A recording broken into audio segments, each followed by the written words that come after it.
Hello everyone, आप सब कैसे हैं? मैं उम्मीद से होंगे और अपनी पढ़ाई को बहुत अच्छे से कर रहे हैं। नया कस्टमर बढ़ाना आईसीटी वर्चुअल क्लासरूम में आपका बहुत बहुत स्वागत करता हूँ। मेरे बच्चों, जैसा आपको पता है 12th क्लास है, विजन का दौर हमारा चल रहा है। लेसन नंबर 4 पर हम लोग पहुंचे। प्राथमिक क्रिया एक लेक्चर इसमें हो चुका है, आज हम इसमें सेकेंड लेक्चर करेंगे। ठीक है, तो मैं आपको पढ़ा चुका था कि प्राइमरी खेती कैसे होती है, पशुचारण व्यवस्था क्या है, जलवासी पशुचारण क्या है। ठीक है, और इतना मैं इसमें आपको यहाँ तक निर्वाह कृषि तक मैं आपको पढ़ा चुका। ठीक है, ये वाणिज्यिक पशु की कहाँ पर आपका पाले जाते हैं, कौन से प्रदेशों में इनकी अधिकता है, इन सभी को हम लोग देख चुके थे और एक बार हम लोग बात भी की। इतना हम लोग देख लिए। पीछे कुछ पॉइंट हम लोगों ने पढ़े थे, उनमें अगर डाउट रहेगा तो सबसे पहले आखेटक और भोजन संग्रहक आपको समझ आना चाहिए। उसके बाद ये सारा हमने पढ़ा, और यहाँ पढ़ने के बाद कहाँ कहाँ से निर्वाह संग्रहण होता है वो क्षेत्र हमने देखे। ठीक है, आज भी कुछ जगहों पर है तो हमने बात करा। फिर हमने देखा पशुचारण, यहाँ पर पशुचारण व्यवस्था है और फॉलो की जाती है, उसको हमें देखना है। उसके बाद हमने देखा जलवासी पशुचारण, जलवासी पशुचारण। ठीक, उसके बाद हमने देखा वाणिज्यिक पशुधन।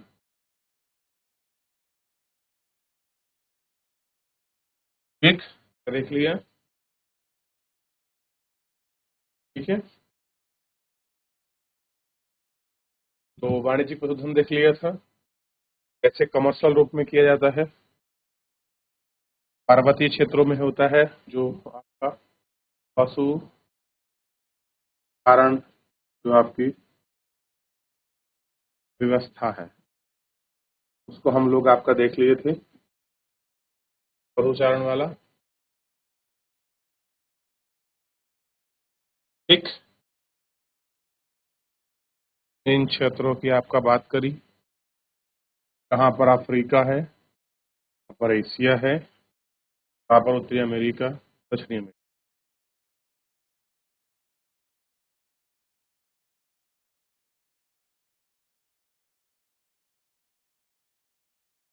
देख लिया।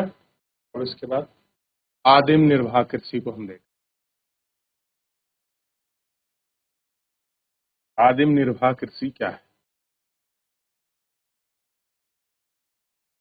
आदिम निर्वाह कृषि कृषि अथवा स्थानांतरण, यानी कि जो शिफ्टिंग एग्रीकल्चर कहते हैं,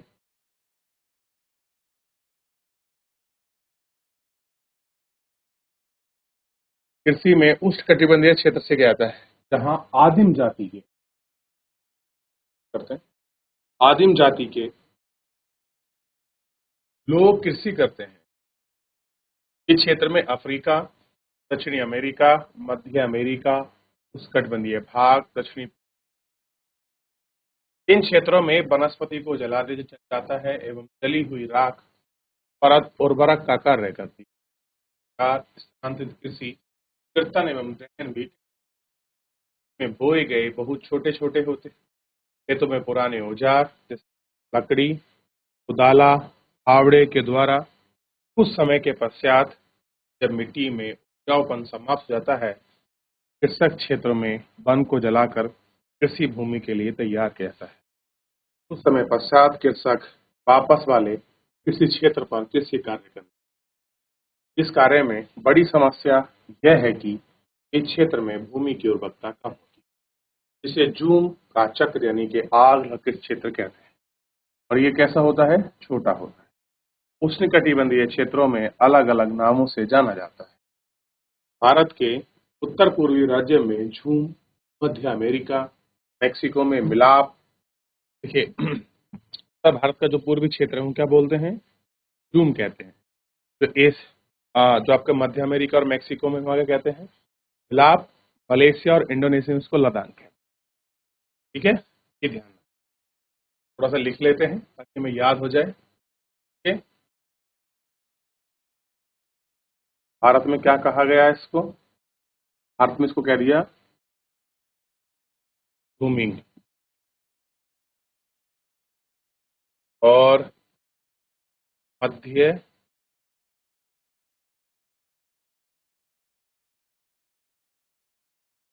अमेरिका में, और मैक्सिमो से कहा गया मिलाप, मिलापा या मिलाप, और मलेशिया प्लस इंडोनेशिया,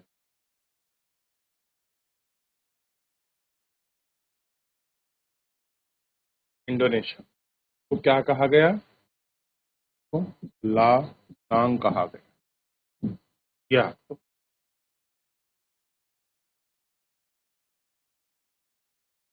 देख लिए। चलिए, ये तो हो गया था आपका कौन सी, आधी निर्वाह कृषि, मतलब जो आपके शिफ्टिंग वगैरह होते हैं उनको हमने देख लिया था। अगला हम लोग इसमें देखने जा रहे हैं गहन निर्वाह कृषि।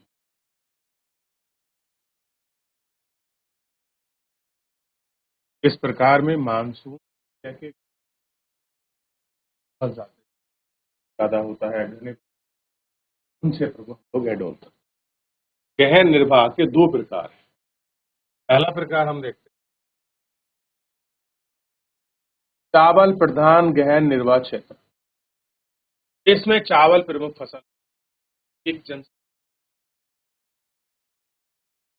ठीक है, जनसंख्या अधिक होगी तो खेत बत गए, बतने कारण उनका आकार छोटा हो गया। कृषि क्षेत्र में कृषि का संपूर्ण परिवार लगता है, भूमि का गहन उपयोग होता है, यंत्रों की अपेक्षाकृत श्रम अधिकता होती है। उर्वरकता बनाए रखने के लिए पशुओं में गोबर की खाद, हरी खाद का उपयोग किया जाता है। कृषि में प्रति इकाई उत्पादन अधिक होता है, परंतु प्रति कृषक उत्पादन कम है। कैसा है? प्रति कृषक उत्पादन कैसा रहता है? कम है। ठीक।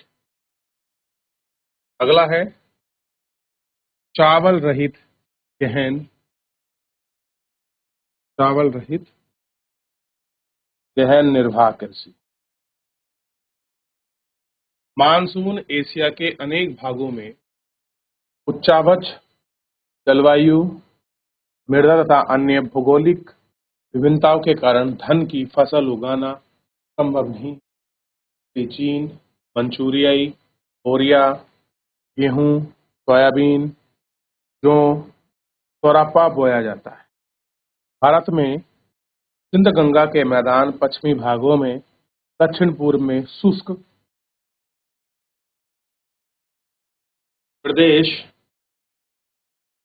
में ज्वार प्रमुख रूप से बोया जाता है। इसे कृषि की अधिकतर विशेषता वो हैं जो चावल प्रधान कृषि, केवल अंतर यह है कि इसमें सिंचाई की जाए। क्या होता है इसमें? जो आपका इरिगेशन है, इरिगेशन की फैसिलिटी बहुत अच्छी है आपको, है इरिगेशन फैसिलिटी बहुत, ये आपको थोड़ा सा देखना होगा। और यही वो क्षेत्र है जो हम बात कर रहे थे, ठीक है, गहन निर्वाह वाला। और इस तरीके से है, आप इसको देखें। रीजन है तो आपने किया होगा, पढ़ा भी होगा आपने।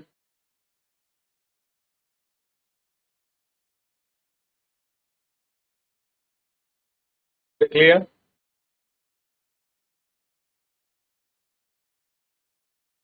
रोपण कृषि। यूरोपीय लोगों ने विश्व के अनेक भागों में अनौपचारिकरण कृषि के क्षेत्र में कुछ बात, रोपण कृषि जो वृत्त स्तरीय लाभ मुक्त उत्पादन प्रणाली है। ठीक है, अगर आप कृषि का प्लांटेशन करते हो तो बहुत बड़े लेवल पे की, आप देखते हैं धान का प्लांटेशन होता है, कॉफी का होता है, चाय का होता है, कोकोआ का होता है, रबड़ का होता है, और बहुत सारे ऐसे प्लांट है जिनका क्या होता है, आपका रोपण होता है। ठीक। यूरोपीय उपनिवेश के अधीन उष्णकटिबंधीय क्षेत्रों में चाय, कॉफी, कोकोआ, रबड़, गन्ना, अनानास आदि के पौधे लगाए जाते हैं। कृषि की प्रमुख विशेषता यह है कि इसी कृषि के क्षेत्र का आकार बहुत विस्तृत होता गया है। इसमें अधिक पूंजी का उच्च निवेश, प्रबंधन, तकनीकी आधार, वैज्ञानिक का प्रयोग होता है। ये एक फसली कृषि है जिसका फसल उत्पादन संकेंद्रण किया जाता है। श्रमिक सस्ते मिलते हैं, चाय यातायात विकसित होती है, के द्वारा बाग बाजार सुचारू रूप से जुड़े रहते हैं। फ्रांसवादियों ने पश्चिमी अफ्रीका में कॉफी कोकोआ के पौधे लगाए। ब्रिटेन ने भारत, श्रीलंका चाय, मलेशिया में रबड़, पश्चिमी द्वीप में गन्ना की विकसित की और अमेरिका वासी फिलीपींस में नारियल व गन्ने के बाग लगाए। इंडोनेशिया में एक समय में कृषि में हॉलैंड वासियों का एक एकाधिकार था। ब्राजील में अभी भी कुछ कॉफी के बागान हैं जिन्हें हम फजेंडा कहते हैं। तो ब्राजील में कॉफी के बागानों को फजेंडा कहा जाता है। ये बहुत बार क्वेश्चन पूछ लेते हैं कि ब्राजील में कॉफी के बागानों को फजेंडा कहते हैं। यह फजेंडा किसके बागान है जो ब्राजील में बोलते हैं? या फजेंडा क्या है? तो कॉफी के बागान। वर्तमान में अधिकतर बागानों के स्वामी देशों की सरकार अथवा नागरिकों के नियंत्रण, तो वहाँ की गवर्नमेंट के इंटर में है या फिर कोई किसी वहाँ के जो आपके सिटीजन है उन लोगों के में। अब देखिए धान का प्लांटेशन होता है, धान की पौध तैयार की जाती है, तो पड़ा जाता है, फिर उसको रुपाई की जाती है। ठीक है, तो ये सारी चीज में देखने के लिए मिली।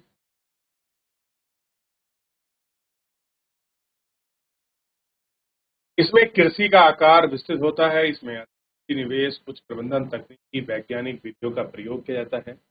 यह एक फसल कृषि है जिसमें फसल के उत्पादन का संकेंद्र, सस्ते श्रम मिलते हैं, यातायात विकसित होता है और जिसके द्वारा बाग और बाजार सुचारू रूप से जुड़े रहते हैं।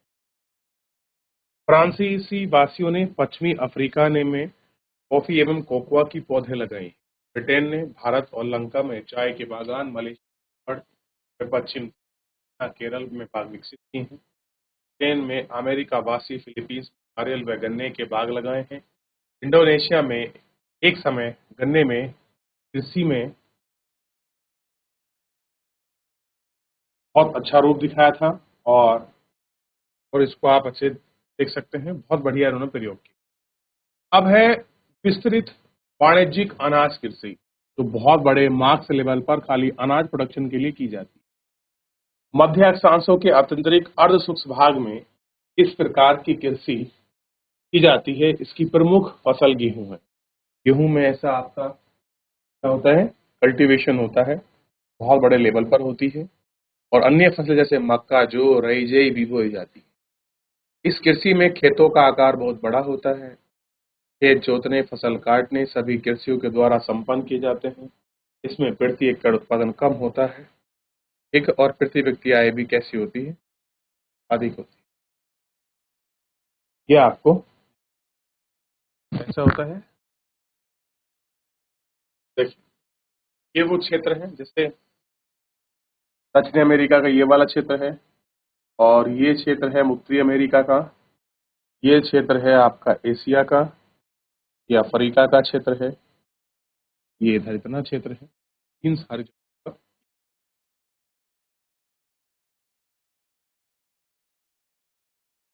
हो गया। इस प्रकार कृषि का क्षेत्र यूरोपीय में स्टेपीज और उत्तरी अमेरिका में प्रेरीज, अर्जेंटीना पंपा, दक्षिणी अमेरिका में बेल्ट, उत्तरी अमेरिका में डाउन और कैनबरी क्षेत्र में मैदान में। गेहूं के जो विस्तृत क्षेत्र हैं यूरोप में कहते हैं स्टेपी, उत्तरी अमेरिका में बोलते हैं प्रेरीज, अर्जेंटीना बोलते हैं पंपास, दक्षिणी अफ्रीका के क्षेत्र को बोलते हैं बेल्ट्स, ऑस्ट्रेलिया में बोलते हैं डाउन्स, न्यूजीलैंड में के बोलते क्षेत्र को बोलते हैं कैडबरी। यूरोपीय में ये फिल इन द ब्लैंक्स में मिलाने के लिए भी आते हैं, दिखते हैं। यूरेशिया में स्टेपीज, अफ्रीका में प्रेरीज, अर्जेंटीना में पंपास, दक्षिण अमेरिका में अफ्रीका में बेल्ट्स और ऑस्ट्रेलिया में डाउन्स और कैडबरी। ये क्षेत्र कहा जाता है, लिख लीजिए। वेरी इंपॉर्टेंट में से आते हैं 2025 में।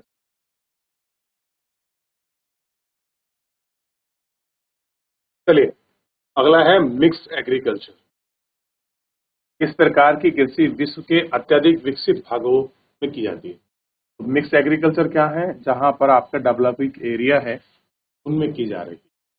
उदाहरण के लिए पश्चिमी यूरोप, उत्तरी अमेरिका का पूर्वी भाग, यूरेशिया के कुछ भागों एवं दक्षिणी महाद्वीपों के समशीतोष्ण अक्षांश में विस्तार है। कहाँ तक है? तो आपका क्या? इस कृषि क्षेत्र में खेतों का आकार मध्य बोई जाने वाली कई चरे आदि की फसल कंदमूल प्रमुख। चारे की फसलें मिश्रित फसल के फसल उत्पादन पशुचालन दोनों आपके को समान महत्व दिया जाता है। फसलों के साथ फसल प्रमुख स्रोत और फसली कृषि व्यवस्था को बनाए रखना एक पूर्ण योगदान निभा कैसे करता है? महत्वपूर्ण योगदान भी जो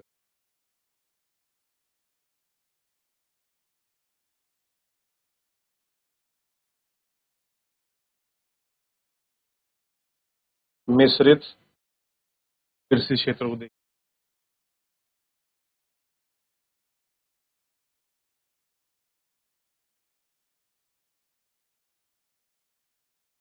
देखिए इन क्षेत्रों में क्या हो रही है कि आपका मिश्रित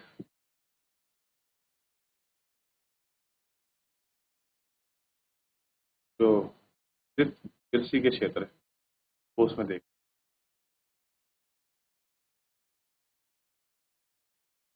लिया।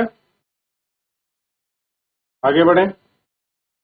पशुओं के लिए छप्पर घास सिंचित भंडार दुग्ध उत्पादन कैसे है?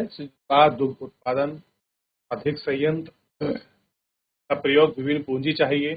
पशुओं के स्वास्थ्य प्रजनन पशु चिकित्सा पर भी अधिक ध्यान दिया जाता है। इसमें गहन श्रम की आवश्यकता होती है। पशुओं में चरने दूध निकालने आदि के लिए वर्ष भर कार्य श्रम की आवश्यकता होती है। फसलों की तरह ही इसमें कोई अंतराल नहीं होता है। श्रम की आवश्यकता ना हो, इसमें जो श्रम है उसकी भी आवश्यकता नहीं। डेयरी कृषि का कार्य नगरीय एवं औद्योगिक के समीप किया जाता है। ताजा दूध अन्य डेयरी उत्पादक में अच्छे बाजार होते हैं। वर्तमान समय में ये चीजें विकसित की जाती हैं। साधन प्रगतिशील उपयोग बलोस्तीकरण सुविधा में विभिन्न डेयरियों के उत्पाद अधिक समय में ये सारी चीजें ठीक है। वाणिज्यिक डेयरी महाकृषि के 3 प्रमुख क्षेत्र हैं। सबसे बड़ा प्रदेश यूरोप का क्षेत्र है, दूसरा कनाडा और तीसरा न्यूजीलैंड, चौथा उत्तरी पूर्वी ऑस्ट्रेलिया और तस्मानिया। इन क्षेत्रों में ये सारी चीजें ठीक है। इन क्षेत्रों में क्या है? ये सारी चीजें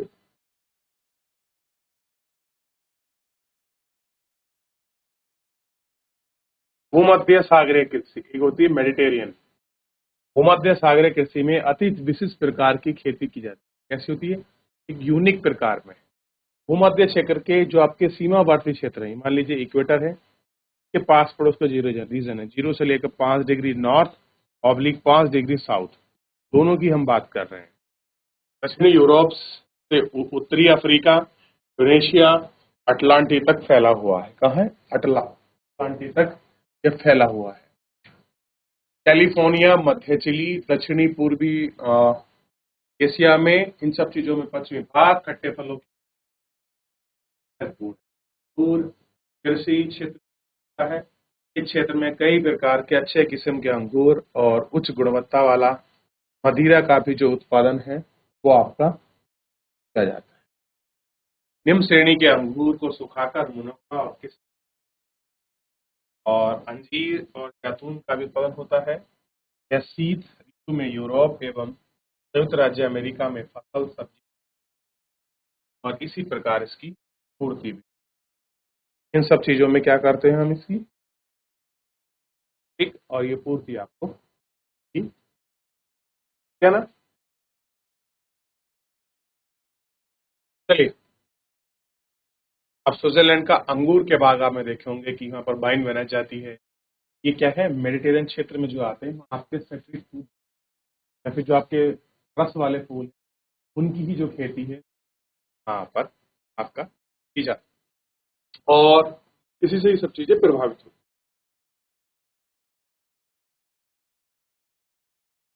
चलिए आगे देखते हैं। इसके बाद है बाजार के लिए सब्जी का उत्पादन। इस प्रकार खेती में अधिक मुद्रा मिलने वाली फसलें जैसे सब्जियां, फल, पुष्प लगाए जाते हैं जिनकी मांग नगरीय क्षेत्रों में रहती है। कृषि क्षेत्र का आकार छोटा होता है और यह अच्छे यातायात संसाधन, नगरीय ऊंचाई उपभोक्ता रहते हैं। इंधन, श्रम, अधिक पूंजी की आवश्यकता होती है। इसके अतिरिक्त सिंचाई, उर्वरक, अच्छी किस्म के बीज, कीटनाशक और हरित गृह शीतलक क्षेत्रों में इन क्षेत्रों का उपयोग आता है। इस प्रकार की कृषि उत्तरी यूरोप, संयुक्त राज्य अमेरिका, पूर्वी भाग, मध्य प्रदेश अधिक विकसित होती है। औद्योगिक क्षेत्रों में जनसंख्या अधिक है। नीदरलैंड पुष्प में विशिष्टीकरण रखते हैं। यह बागवानी फसल विशिष्ट ट्यूलिप एक प्रकार का पौधा है। पूरे यूरोप शहरों में जाता है जिन पर केवल पैदा होती है।